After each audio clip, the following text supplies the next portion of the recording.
Hello বন্ধুরা, আবার নতুন একটা ভিডিও নিয়ে তোমাদের সাথে হাজির হলাম। আজকে এনেছি কড়াইশুঁটি বা মটরশুঁটির কচুরি। দেখো, এক ফোঁটাও তেল নেই।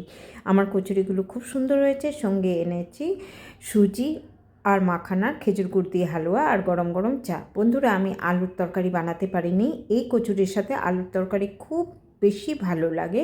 আমি সবসময় বানাই, আজকে একটু তাড়া আছে, আমি একটু পরেই বেরোবো, তাই আমি আর বানাতে পারিনি। চলো আমার প্রসেসটা আমি দেখিয়ে দিই। তোমরা যে কোনো প্রসেসে করো, বেশ ভালো হয় আমি জানি, তো আমার প্রসেসটা দেখাচ্ছি। তো প্রথমে আমি চিনি আর নুন দিয়ে মটরশুঁটিগুলো সেদ্ধ বসিয়েছি। সেদ্ধ খুব ভালোভাবে হবে। তারপরে আমি আন্দাজ মতো কাঁচা লঙ্কা দিয়ে দিয়েছি। যে যতটা ঝাল খাবে, জলটা পুরো শুকিয়ে গেলে ঠান্ডা হতে দেব। আর আমি অন্য একটা পাত্রে গোটা জিরে রোস্ট করে একটু পাউডার করে নিলাম। আর সেই জারের মধ্যেই মটরশুঁটিগুলো ঠান্ডা হয়ে গেছে, দিয়ে দিলাম। আর অনেকটা আদা গ্রেট করে দিলাম। আমি জল ছাড়াই কিন্তু পেস্ট করেছি। তোমরা ইচ্ছা হলে শিলনোড়াতে করতে পারো, কিন্তু আমি এইভাবে একটু একটু ঘুরিয়ে একটু একটু চামচ দিয়ে নেড়ে এইভাবে পেস্ট করেছি। হয়ে যায়, জলের প্রয়োজন হয়নি। এদিকে আমি ময়দা তৈরি করছি। ময়দার মধ্যে নুন দিয়েছি, তোমরা হয়তো দেখতে পাচ্ছ। নুনটা আমি দেখাতে পারলাম না, আগেই দিয়ে দিয়েছি। এবার ময়নের জন্য তেল দিয়েছি আর 1 চিমটি খাওয়ার সোডা। তাই তোমাদের সামনে দেখালাম। 1 চিমটি মানে জাস্ট 1 চিমটি, বেশি না। এবার খুব ভালোভাবে মিক্স করব। আন্দাজ মতো জল দিয়ে একটা ডো তৈরি করে আধ ঘন্টার জন্য রেস্ট করতে দেবো। আধ ঘন্টা পরে আমি এটা লেচি কেটে নেব। দেখো, আমি লেচি কাটছি। হয়ে গেল। এবার কড়াইতে তেল দিয়ে, সাদা তেল দিলাম, তার মধ্যে আমি হিং দিলাম। কচুরিতে হিঙের গন্ধ না থাকলে কচুরি কখনোই টেস্টি হয় না। আমি হিং দিয়ে দিলাম। এবার যে পেস্টগুলো আমি দিয়ে দিয়েছি। দেখো, 1 ফোঁটাও জল দেয়নি। মিক্সিতেও কি সুন্দর বাটা হয়, কিন্তু একটু সাবধানে বাটতে হবে। একটু ঘুরিয়ে, একটু থামিয়ে, তারপরে চামচ দিয়ে একটু নেড়ে ওইভাবেই বাটতে হবে।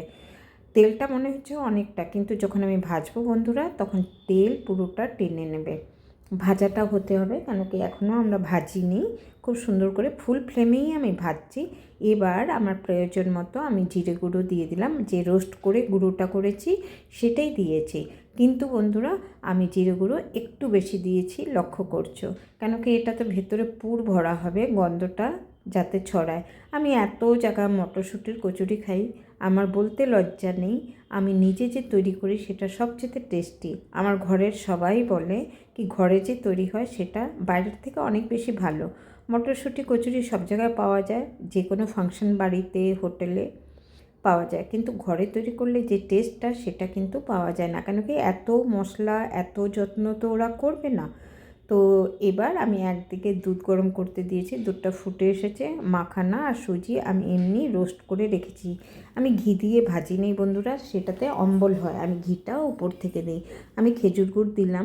তোমরা অনেকেই বলবে গুড়ের মধ্যে ঘি দিয়েছো, কথাটা এমনি বলো না।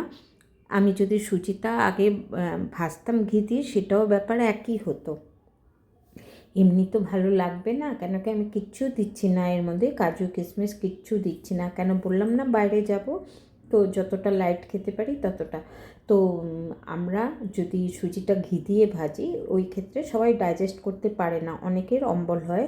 তারা যদি এমনি করে শুধু কড়াইতে রোস্ট করে এমনি দুধ বয়েল করে পরে যদি জিনিসগুলো দেয়, ঘিটা যদি উপর থেকে দেয়, কোনো অংশে কিন্তু টেস্ট কম হয় না আর অম্বল হয় না, খুব কম হয়। দেখো, একটু নরম নরমই নামাবো, কেন মাখানাও আছে, সোক করে নেবে, পরে শক্ত হয়ে যাবে।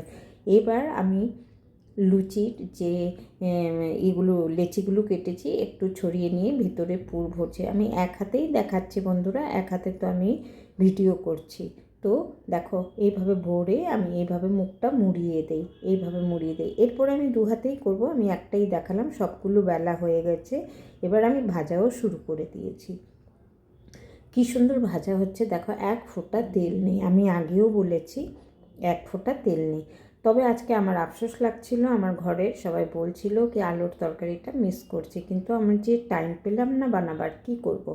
আর লুচিগুলো, যে কচুরিগুলো খুব সুন্দর, আমার প্রত্যেকটা কচুরি ফুলেছে। তো বন্ধুরা, তোমরা কে বানাও কড়াইশুঁটির কচুরি, আমি জানি তোমরা প্রত্যেকে বানাও। কীভাবে বানাও নিশ্চয়ই আমাকে জানাবে। সবাই প্রসেস একটু কিন্তু আলাদা থাকে। তো আমার রান্নাগুলো তোমাদের কেমন লাগে নিশ্চয়ই জানাবে, জানাতে ভুলো না। তোমরা যদি প্রশংসা করো, আমার ভালো লাগে নতুন নতুন রান্না করতে। তোমাদের জন্যই করি, কি তোমরা দেখবে, তোমরা প্রশংসা করবে আমার কাজগুলো। সত্যি বললেই বন্ধুরা, আমরা ঘরে যে যতই করি কেউ প্রশংসা করে না।